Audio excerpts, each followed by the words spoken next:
Hi everyone and welcome to this week's Monday Memo. As the old saying goes, a picture paints 1,000 words. And a good friend of mine, Chris Argent from Generation CFO, ran a poll recently around what level of business information we're producing in accounting and finance. And he did this as part of a panel where we were there with two other thought leaders on finance analytics. That was Jesper Sorenson and Kalish at the FinX Summit.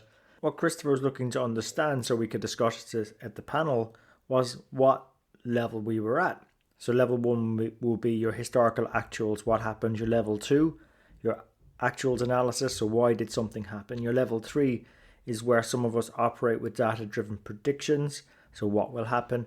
And level 4 is where finance and accounting professionals are taking the data and driving actions from it. So thinking about how can I make something happen from this.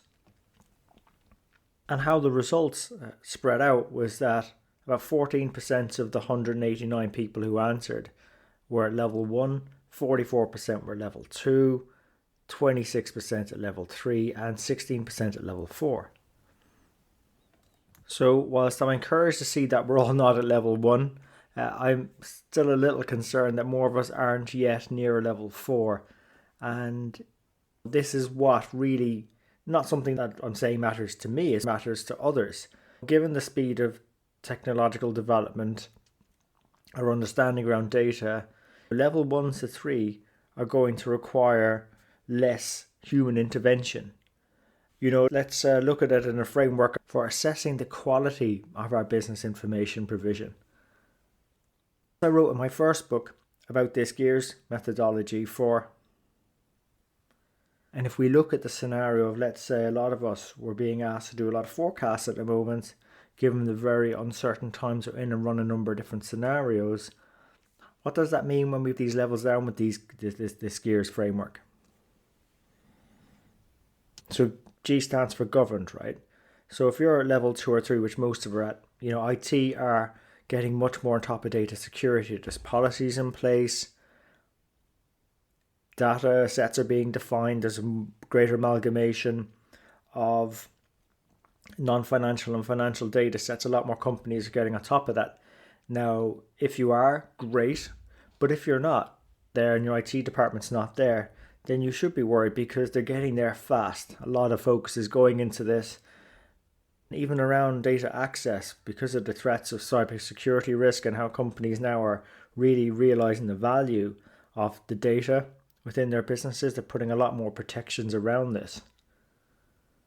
So that is definitely a concern. Another one is the economic, so E for economic.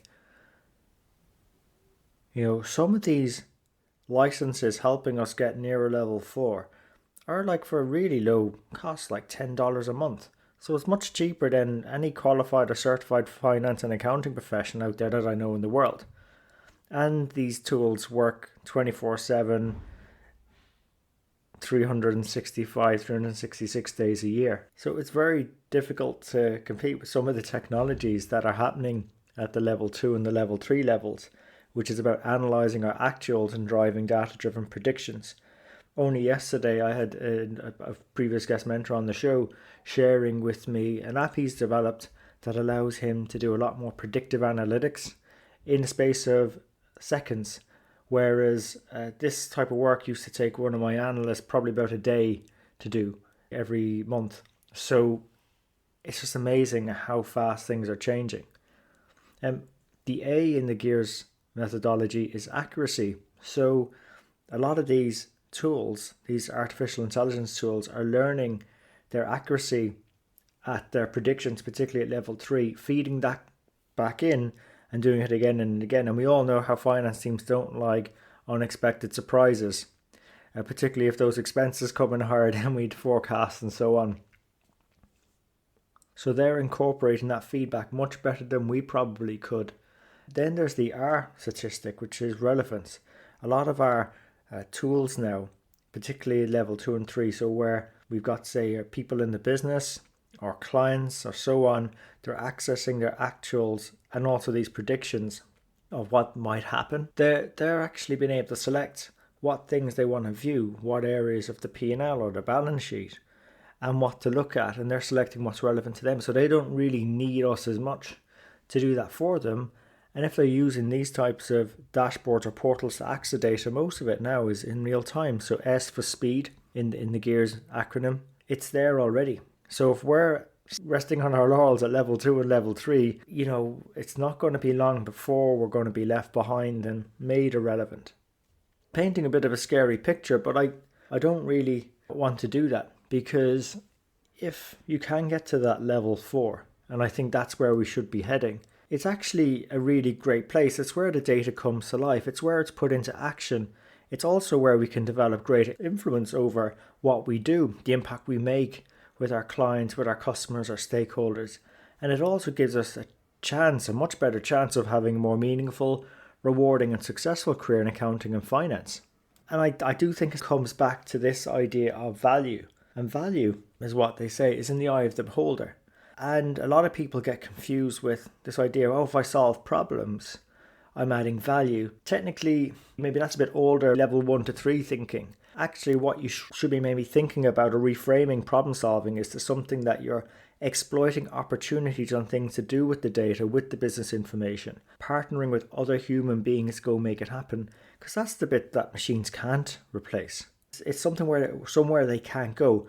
Yes, they can manipulate, consolidate, make more consistent, more accurate multiple data sets, but they can't access and connect multiple experiences gained in the real world. Convert that data into financial impacts successfully, have a gut feel for where it's going, spotting trends that their algorithms historically haven't been able to pick up, because new things do emerge over time, and they don't probably have that appreciation of how humans react or what needs to happen to get people to take action at that level 4 level, particularly that access to the right decision makers, which I think as finance and accounting professionals, we are trained to connect the dots better, perhaps around how humans make decisions to improve the viability of our organizations and get through the short-term challenges that might be there. So take that long-term perspective rather than knee-jerk short-term reactions all the time.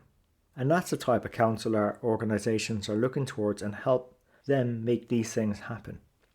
So look, hope you found that poll useful, not too scary, but also as maybe an incentive not to rest on our laurels if we're at level 2 and 3. And there is a path to level 4, and that's why we invite guest mentors onto the Strength in the Numbers show to share with you their lessons, hard won or easy to go after, low-hanging fruit that you can easily learn from, try out, see what works for you, what doesn't, and ideally share with others. And that's why we really appreciate when you share the show with others, and that's why we've grown so quickly and continue to grow, is this community, this finance community comes together and actually wants to remain relevant, improve our influence, and have more meaningful, successful and rewarding careers in accounting and finance.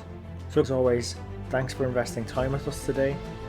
We really appreciate it. And until next time, take care of yourselves, and let's keep on building our Strength in the Numbers.